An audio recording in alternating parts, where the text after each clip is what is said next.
Den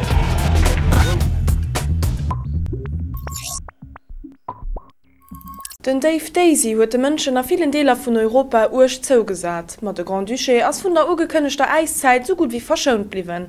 De fir Deutschland annoncéiert den urge Schneesturm hat Lützeburg nëmmen deels mat getraff.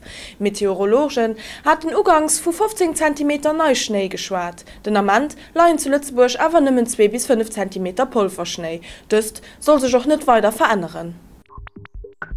D'automobilisten, die das ganz vor op de Strassen am Grand Duché NRW sinn, musse sech op verschärfte Kontrolle vun der Poli gefasst machen. Vom 11. bis den 18. Januar wird Poli dem noch kontrollieren, ob d'Automobilisten den Handyverbot Steuer anhalen, an donieft, ob auch all Chauffeur e Gurt ugelöscht huet. Iwerdems hat Poli de vergangene Weekend schon allerhand ze dien, a ganzer 14 Führerscheiner wenns Chauffeuren, die zu viel getrunken hatten, angezun.